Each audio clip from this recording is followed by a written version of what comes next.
Sa isang bayan sa Amerika, may isang misteryosong sorbetero na sakay ng ice cream truck na naglalako ng sorbetes. Ngunit imbis na bentahan niya ang mga batang lumalapit, kinukuha niya ang mga ito at sinasakay sa kanyang sasakyan. Ito ang larong ice cream. Sino nga ba ang lalaki sa likod ng maskarang ito? Bakit niya ito ginagawa? At ano nga ba ang ginagawa niya sa mga bata? Para gawin din bang ice cream? Ako nga pala si Dark Vexel. Welcome sa channel ko kung saan ang mga horror games at creepypastas ay aking ikukwento at i-uncover. Simulan na natin ang kwento. Nagsimula ang lahat nang nakatambay ang bida sa bintana ng kanilang bahay. Nang nakita niya ang kanyang kaibigang si Charlie na medyo mataba patungo sa ice cream truck. Nang bigla itong sinunggaban at binugahan ng malamig na mist mula sa mask ng ice cream man at sa ilang segundo lang nagyelo si Charlie. Nagulat ang bida sa nakita kaya agad siyang nagtago para hindi mapansin. Pagkatapos bumaba siya sa bintana galing ikalawang palapag. Nang makita niyang nahulog ang mapa ng ice cream man, kinuha niya ito at agad na sumakay sa truck para iligtas ang kaibigan. Sa mapa, nakita ng bida kung saan pupunta ang ice cream man. Una niyang nadaanan ang cafeteria, sumunod ang playground at pagkatapos ay ang parking area. Dito siya nag-imbestiga at nalaman ang mga susunod na posibleng biktima ni Rod. Sa parking, napansin niya ang isang diary na pagmamay-ari ng ice cream man. Dito niya nalaman ang totoong pangalan nito ay Rod. Sa diary, nabasa ng bida ang madilim na nakaraan ni Rod. Biktima pala siya ng bullying noong bata pa siya at pinagtatawanan dahil sa kanyang katawan. Dahil dito, naghahangad si Rod ng paghihiganti sa lahat ng nanakit sa kanya noong bata pa siya. Kaya ang sino mang kakain ng kanyang ice cream ay maaaring mamatay o kaya'y tuluyang tataba. Ngunit sa kabila ng lahat, nakahanap ang bida ng paraan upang mailigtas si Charlie. Bilang pasasalamat, binigyan siya ni Charlie ng isang blender bilang reward.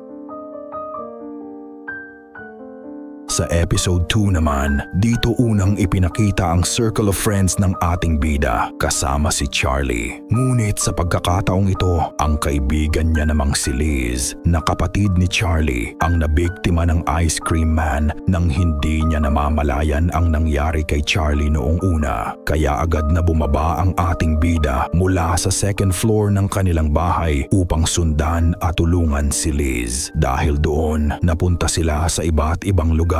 Ang stall, cemetery, circus at cinema. Sa sementeryo, natuklasan mo na si Rod, ang ice cream man, ay halos walang kamag-anak. Tanging ang kanyang ama lang ang mayroon siya. Ngunit ito naman ay palaging abala at walang oras para sa kanya noong bata pa siya. Dito mo unang naramdaman ang bigat ng nakaraan ni Rod at kung paano siya lumaking nag-iisa. Pagdating naman sa circus, dito matatagpuan ang secret lair ng mga kaibigan mo na sina Charlie at Mike. Pagdating mo, ibinigay mo ang special pass na nakuha mo mula sa basurahan kaya pinapasok ka nila. Sa loob, pinalaro nila sa iyo ang video game na matagal na nilang hindi matapos-tapos at ikaw ang nakatapos nito. Dahil dito, humanga sa iyo si Charlie at bilang pasasalamat, ibinigay niya sa iyo ang laruang baril na maaari mong gamitin upang mapahinto si Rod ng ilang segundo para mailigtas si Liz. Sa puntong ito, nag-play ang isang cutscene kung saan kinakausap ni Rod ang kanyang batang sarili. Sinabi niya rito na huwag humingi ng tulong sa kahit sino tungkol sa pambubuli na naranasan niya, na mag-ipon ng pera at na darating ang panahon para maghiganti sa mga nang-api sa kanya. Binanggit din niya na may tutulong daw sa kanya kapag dumating na ang tamang oras. Nang magawan mo na ng paraan upang mapakawalan si Liz mula sa kulungan sa loob ng truck, agad-agad naman tumalon ang bida palabas. Ngunit nang si Liz na ang susunod, natakot siya. Hindi niya kinayang tumalon kaya naiwan siyang nakasakay sa truck. Nasayang ang effort mo kaya sabi ko naman sa'yo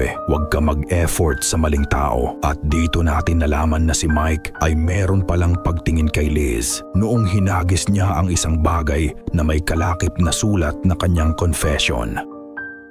Sa umpisa ng episode 3, agad ipinakita ang pagkawala ng magkapatid na sina Liz at Charlie. At dito rin, naglakas loob si Mike na harapin ang Ice Cream Man para singilin siya sa pagkidnap kay Liz. Gamit ang homemade na baril, tinangka niyang pigilan si Rod pero natapik lang ito ni Rod at pilit na pinakain si Mike ng ice cream. Ilang sandali lang, tumaba kaagad si Mike at tulad ng ibang biktima, siya rin ay agad na kinidnap. At sa pangatlong pagkakataon, muling umaksyon ang ating bida na si Jay.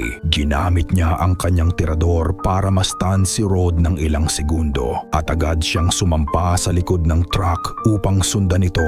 Napunta sila sa shopping center, camping area, circus at metro station. Sa camping area, nakita niya si Liz na nagtatago sa isang bush. Nakatalon pala siya sa ice cream truck palabas. Kinausap mo siya at na-convince na pumunta sa loob ng van para doon magtago. Sa circus naman, natagpuan mo si Charlie at pinapunta mo rin siya sa loob ng van upang makasama si Liz.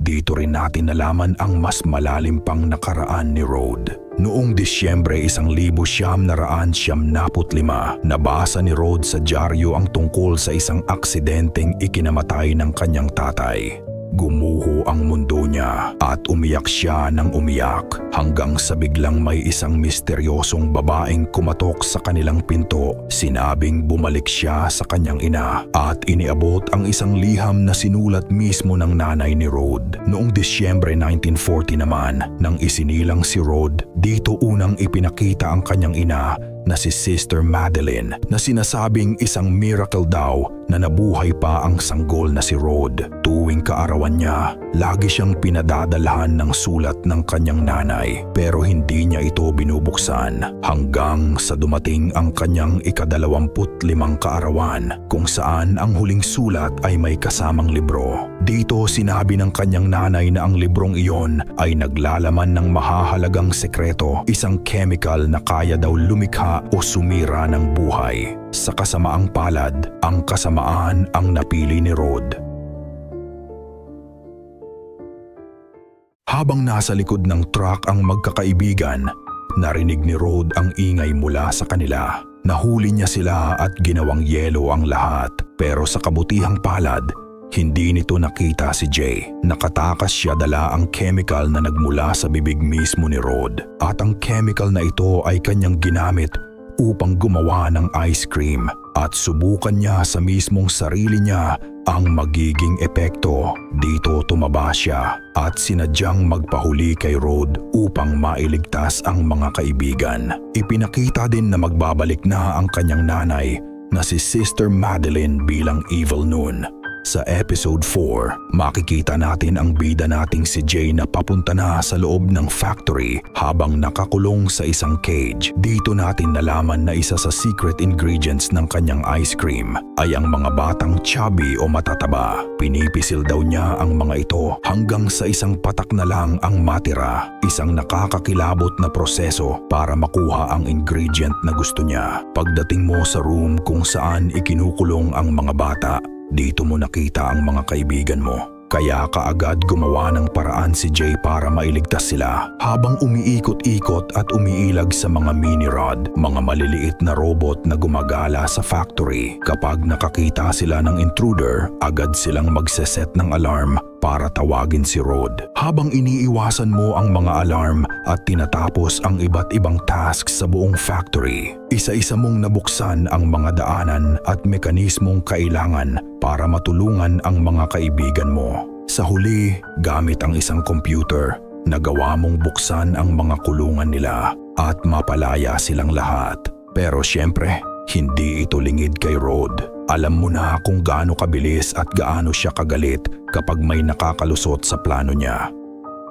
Nag-umpisa ang episode 5 na galit si Rod. Naiinis siya dahil paulit-ulit siyang naloloko at natatakasan ng mga matatabang bata na dapat sana ay ingredients niya. At dahil iba-iba ang butas na pinasukan ng tatlo, nagkahiwa-hiwalay sila. Dito muling ipinakita ang bahagi ng nakaraan ni Rod. Noong Abril 1953, sinabi niya sa papa niya na gusto rin niyang maging kagaya nito pagdating ng panahon, ang maging isang ice cream man.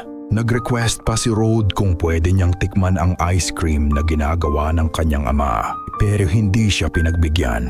Dahil doon, nadismaya siya, lalo na at hindi niya maintindihan kung bakit bawal. Maging ang kanilang ref ay nakalock na mas lalo lang nagpa-curious sa kanya. Sa parehong araw, ipinakita ang isa pang cutscene kung saan nakahiga si Rod sa damuhan. Kumakanta siya habang iniisip kung sino ba ang nanay niya at bakit hindi man lang ito nagpaparamdam. Wala siyang kahit anong alaala tungkol dito. Habang nag-iisip, bigla siyang nagkaroon ng vision. Isang babae ang nasa labas ng bahay nang biglang may eroplanong dumating at binumba ang buong lugar. Pagkatapos nyon, napunta naman ang vision niya sa isang madre na nanganganak.